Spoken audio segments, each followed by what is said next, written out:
Welcome back to the Reap Your Roots channel. I am Jake Daybell, and today we are going to be hitting on a very important topic, especially for these times: reclaiming our rage. If you've noticed, today in the world there is a lot of anger.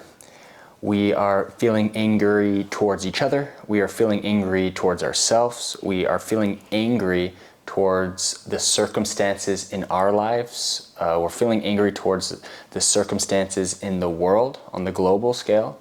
We're able to see everything now instantly. And for thousands of years, humans didn't have that ability. They didn't have so many opportunities to be triggered or to be angry. And it's good that we have it now. It is a sign of what we're ready for in our consciousness. It's a sign of our evolution, our collective evolution and consciousness.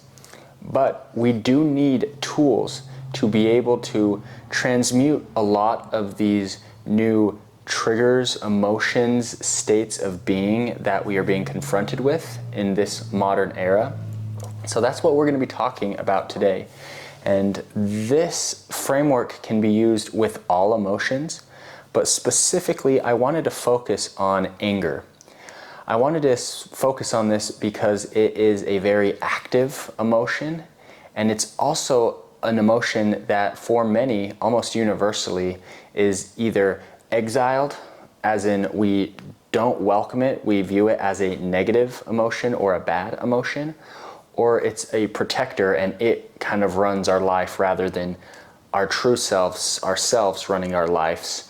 And so we'll dive into a little bit more what that means as we continue on in this video. But anger is something that we're trying to really reframe and build a different relationship with. Being that it's a negative emotion, that it is an emotion that we don't view as worthy to be with us. And there could be a lot of reasons why we view anger this way. We see what it can do. We see the destruction. We see other people angry and how they act in that anger, and we don't agree with their actions. Perhaps as a kid, maybe we had an angry family member and that hurt us. And so we learned that anger is a bad emotion, or we just saw it out in our external environment. Maybe we've acted out in anger and made a mistake, and so we start to feel that that emotion in and of itself is bad. But that's truly not the case. It's just our unawareness around it and our reaction to that emotion that caused, or that other person's reaction to that emotion that caused that hurt or that pain. So the only way to truly incorporate it into our lives is to allow it to come up. And that's what we're going to be talking about right here. I got on my whiteboard. We're going to be talking about these mental mechanisms that we use unconsciously or consciously when a difficult emotion arises, or an emotion that we don't view as worthy. So as you can see, the first one being suppression. Suppression is when the emotion comes up, we're aware of it, and we ourselves, suppression, S is self, so suppression is ourselves doing it, begin to push it down. We bury it, we bottle it up. You hear that phrase all the time with anger specifically. I just bottle it all up and then I explode. So suppression is when we ourselves are consciously trying to push it down and not acknowledge that it's there. Push it out of our awareness, try to get it out of our body. And then repression is what we're unconsciously doing. So it's not ourselves doing it, but repression happens as just a mental mechanism that our brain has kind of learned and put on autopilot. So whenever anger comes up, our brain automatically is just not paying attention to it or negating it. And that's where we get these feelings of being numb, and we actually lose our awareness. When repression is happening, it means like we don't even know that the anger is there. And it's often patterns and a mechanism that we learned in our younger years that we've just carried on with us. So to our conscious mind, we don't feel like we're angry, but it's because we learned this pattern years ago of repression. Our brain automatically represses, pushes down these feelings. Then escape is pretty self-explanatory, but that's in like addiction. You feel the anger come up, and so you go to whatever vices or self-sabotaging habit that's going to distract you from having to feel this emotion. With escape, you get addiction, like hardcore addictions like drugs and alcohol, pornography, but you also get addictions like social media, like TV, like anything really that you can use to distract yourself from feeling. And then the fourth one is expression. The anger comes up and we express it. Now, I want you to think about these 4 mental mechanisms and think about which one's your favorite. Maybe not necessarily your favorite, but the one that you tend to go to the most. A lot of times when I ask this question, a lot of people say, I think I use all of them, which is true. We use different ones at different times, and we use different ones for different emotions. So specifically with anger, thinking back on times that you felt really angry, someone did something, or you're angry at yourself, where did you go? Which mental mechanism did you use? And is that a pattern? Do you use that mental mechanism specifically for anger? Because every person's different, and gaining that inner awareness of what you do is going to help you a ton to be able to disarm this mental mechanism and then replace it with what I'm going to show y'all in just a second in this video. So another question for you, which one do you think is the best to use? Which one's the most healthy? This is totally my opinion, but I believe that expression gives room for the emotion, for the energy, the emotion, energy in motion, gives it room to be released, to go somewhere. So in my belief, out of these 4, expression is the healthiest, but we have to make a very important distinction because there's 2 different types of expression. There's conscious and there's unconscious. So unconscious expression looks like the anger comes up and it's expressed just verbally. We're cussing somebody out, we're yelling, we're screaming. When I was a kid one time, I just unconsciously expressed my anger by punching a hole through the wall of my stepmom's house, just boom, right through the wall. That's a very, very teenager thing to do. But the unconscious expression is obviously very reactive and doesn't serve us, really. The conscious form of expression is really emphasizing that the anger is coming up, but then we have a choice. One of my favorite quotes is from Viktor Frankl, and he says that between stimulus and response, there's a gap. So between the stimulus, which is the trigger, something that makes us angry, and our response or reaction or expression of that anger, there's a gap. And therein lies our freedom, that gap. The freedom is the freedom of choice. And Viktor Frankl talks about how if we can just really focus in on that ability that we have to choose, the freedom of choice within that gap before our reaction or our response, we gain our freedom, we gain emotional mastery. So conscious awareness looks like, or conscious expression looks something like you have the anger coming up, and so you go to the gym. And that's the most typical for guys, right? Is I'm pissed off, I'm gonna go to the gym. I feel the anger come up, and instead of gonna go looking for an escape, I'm gonna do something beneficial, intentional, to be able to process this anger. For me, the conscious expression that I've used growing up, I had a bag.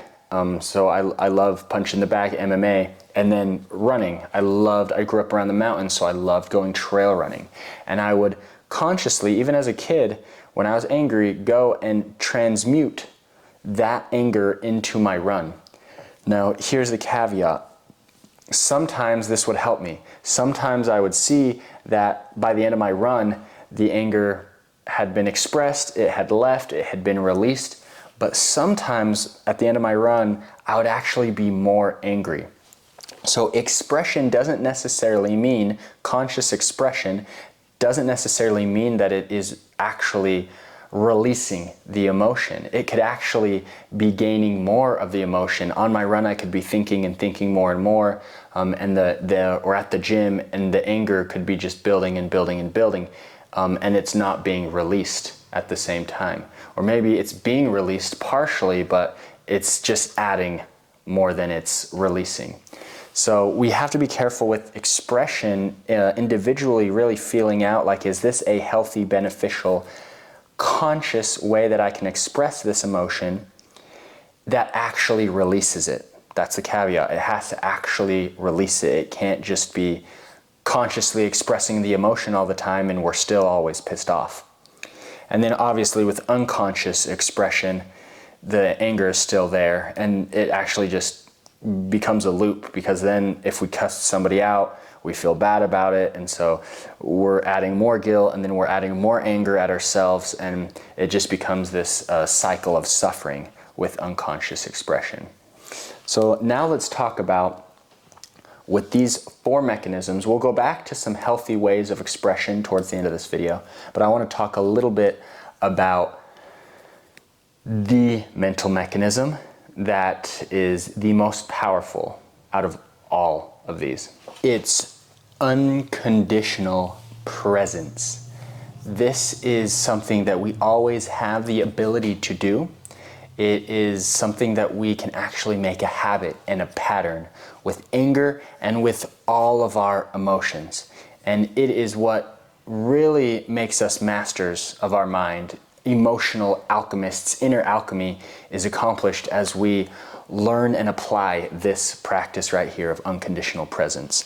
So unconditional means that there's no judgments, there's no fears, there's no even thoughts around what's coming up. So if it's anger coming up, we're taking anger outside of the field of judgment.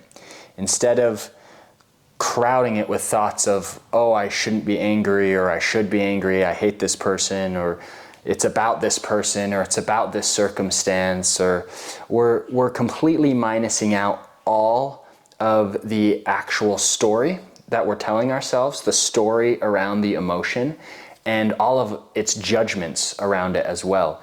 The ego likes to cast judgments, right? And it's always in a judging, analyzing, discerning mode, and that serves a purpose. But for true unconditional presence, we want to try to really just get out of all the noise of all of our thoughts around it, so that we can drop into the feeling of it, the actual pure essence of what this feeling is of the anger. So I would say thoughts are not as useful. It's just feelings. Feelings are for feeling, right? We're not here to think about our feelings, we're here to feel about our feelings. And this is a practice, and something that, especially as Westerners, is really hard to do, because we're very logical, rational in our culture, and in the way that we have gone to school, and even religion, and in all these aspects of our life, we've been taught to be logical, rational beings. And very masculine beings, so men or women that are in their masculine also look more to this rational, logical, analytical mind rather than the emotional being, the experiential aspect of, well, we have both within us. So unconditional is really taking it out of that field of judgment and unconditionally looking at it. Just look at it and feel it. Presence means that we don't have to do anything with it. We don't have to react. We don't have to take action. Where we talked about expression is perhaps the healthiest mental mechanism out of the 4 we previously discussed. Presence means that we're not expressing, we're just sitting with it. We're just embodying it. And the ability to do this is some deep, deep, deep work. Very rarely am I able to truly embody, especially an active emotion like anger, and just sit there with it and feel it within. And I will say I'm getting a lot better at it. I am actually getting to this point that I can really feel whatever's coming up, sit there and breathe with it and let it enter and not have to express, not have to react, and not be trapped in my mind thinking, but actually just feeling it. And that's some deep inner alchemy. And it's what we all have the potential to do, no matter how ingrained our patterns are and our mental mechanisms. So these are the 3 steps, if you haven't written them down already, for unconditional presence. The first one is nurturing awareness. This is actually feeling and looking inside. There's a lot of practices to nurture awareness. I'm sure if you watch my channel, you've done a lot of these. You've done, the meditation, you've done the parts work, you've done what's required for you to nurture awareness. And it's an ongoing, never-ending process to continually be nurturing awareness and to be aware of what's happening within and not blending with anger, like I am angry and anger is me, but actually just observing, right? Developing that observer mind. So that is kind of the first step, is the observer mind, being able to nurture that awareness to know what's going on. And then the second step is a willingness to feel it. This is where we go from the observer mind into the experiential mind. We begin to lean into the emotion instead of just detaching from it and emotionally bypassing it, because that emotion is going to demand to be felt at some time in some other way. It's actually going through it. A lot of years in my meditation was about detaching, becoming the observer, watching my thoughts, right? Observing my feelings. And that's really good practice. But there's a point for true deep emotional alchemy in which you've got to actually go through it. Or better said, it has to go through you, right? The emotion has to pass through you with an open heart. And you're not clinging to it. You're not resisting it. The nurturing awareness in Buddhism is that first cardinal sin, or that first obstacle in this Maya, in this illusion, which is ignorance. In order to combat ignorance, we must nurture awareness. And then the next 2 obstacles that we face on our path are either resisting, which is aversion, right? Or clinging to it. So aversion or clinging. And willing to just feel it without being resistant or aversion to it, or clinging to it and holding on to it, which is what we do a lot of times in our thoughts. Not our feeling body will flow and it will pass, but our mental body and our thinking will cling on to things or resist things. So be really willing to just feel it. Drop into the heart, drop into the feeling, drop into the emotional body, and that's a practice as well. And then the third step for unconditional presence is to stay with it long enough to process. And for me, long enough to process it, I know, you intuitively will know, because you will start to feel it end. In order for it to end, you must experience it. Not to say that it won't come up again and again and again, no matter how many times you have to face this. This is the practice. But only through the experience of it will it begin and continue to flow and then eventually end. So as I have the awareness, oh, I'm angry, oh, that person triggered me, oh, I'm scrolling and that person triggered me, I don't even know them, but just something online triggers me. Okay, I'm aware that I'm triggered. Let me feel it, be willing to feel it. Not think about it, not think about how dumb they are, or think about how it's that person's fault, be the victim, or any of those thoughts, but actually just feel unconditionally presence, and then continue to stay with it. You'll notice you'll try to get back sucked into the thoughts, especially if it's a really charged emotion like anger. But just as soon as you feel yourself going back into the thoughts of it, go back down into the feeling of it and stay in the body and stay in the heart space. And so a lot of practices to do that as well, to stay in the body, to stay in the heart space. But the biggest practice for me is just with the breath, is dropping it back down into the breath, relaxing and allowing, opening up. You know, our body language is really important. And that's why I'm so drawn to these, you know, ancient sciences of yoga and Tai Chi and all these different practices that are movement medicine, because it allows us to really sit with not just the physical aches and pains and tension, but also the emotional aches, pains, tension, waves of real emotion like anger coming in, or grief, and allowing me to really transmute it and alchemize it. So I want to do a quick practice, quick little breathing visualization to help us really tap in to anger safely, and then also for this unconditional presence to start to feel familiar and feel like we can do it. So close your eyes if you can. On your next inhale, lengthen your spine. On your next exhale, drop your shoulders, unclench your jaw, shake out your legs, feel your tailbone rooted in your seat. Next inhale, listen to the sound of your inhale. And exhale, ah, making the ah sound, dropping the jaw, sending the energy and your awareness down into your heart, into your body. Closing your eyes if you can. Next inhale, listening. And next exhale, really into your body. Now I want you to picture someone or something, or a resemblance of something that really triggers you, really makes you angry in your mind's eye.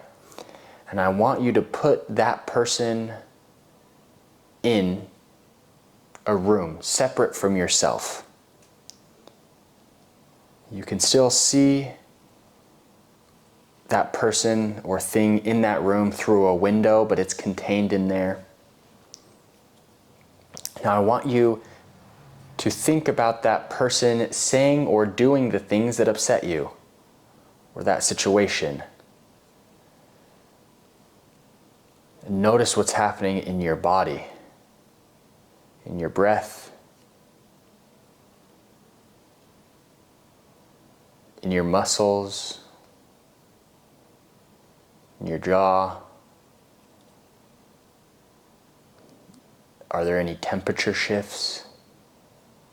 Notice what's also going on inside of your mind as you watch this situation or this person doing or saying these things that are so upsetting and so triggering.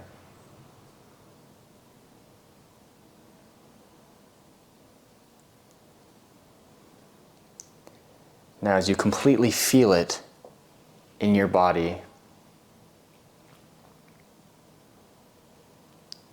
I want you to try to unblend from it, if that's possible. So a good way I do this is observing myself now. Observing myself looking through this window. And this self, this higher self that's observing me, giving myself that much love and compassion even while I'm feeling so triggered and so upset.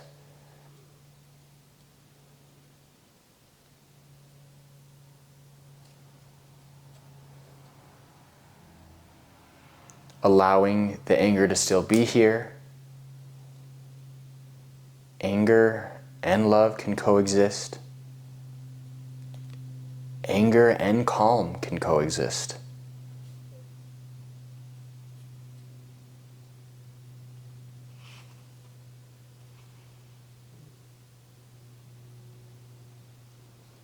And in this state, I will stay for as long as I need to process it.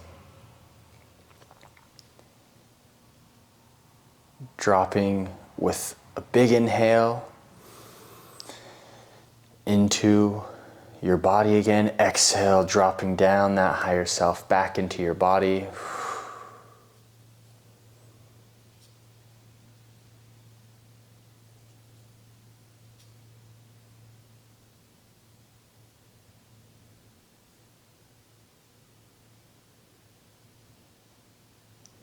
bringing your awareness back to your actual body, whether that's through movement, blinking open your eyes.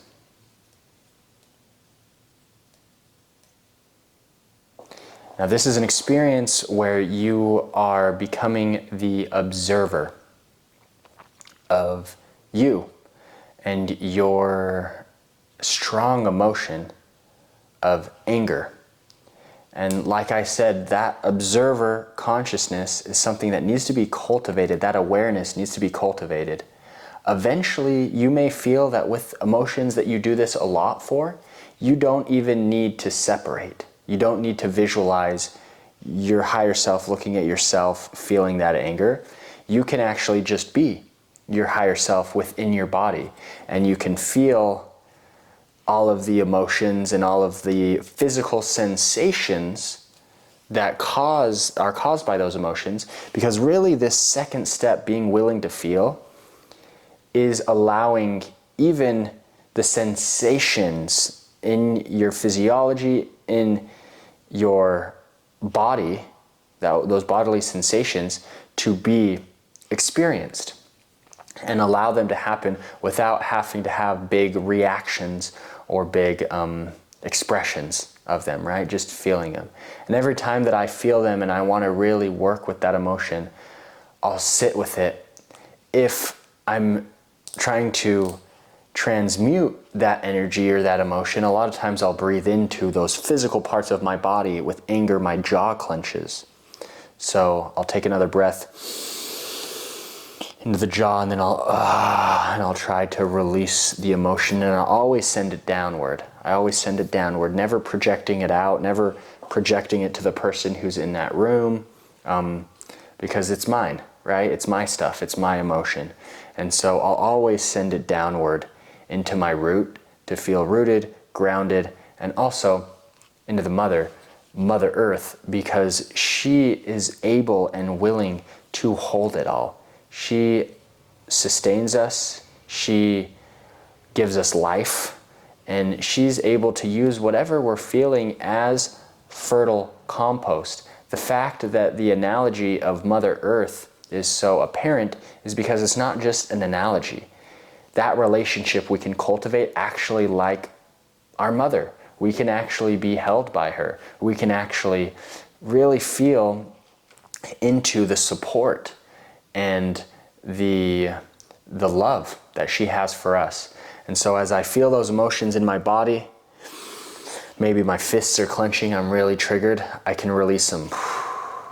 As I exhale, I release it and I send the energy down into the Mother Earth and allow her to use it as her fertile compost, and do it as many times as I need, because I know that I need to do it a lot of times. So that's just one short little practice that helps you with all three of these steps of unconditional presence. But feel free to use your imagination and add upon the practice. Go where your mind is going, where your visualization's going, because you're going to come up with visualizations for yourself that are so impactful, more impactful than anything that I can give you, because it's from you and it's from your creative imagination, and it's with all of your life and all of what you've been through, tailored exactly to what you need. And that's what I'm always about. That's why I teach, that's why I talk, is so that you can come into your own knowing, you can come into your own practices, and you can come into your own true self and be a true master of your mind and leader with an open heart. Anyways, thank you for tuning in this far. If you have, much love, and please remember to keep smiling.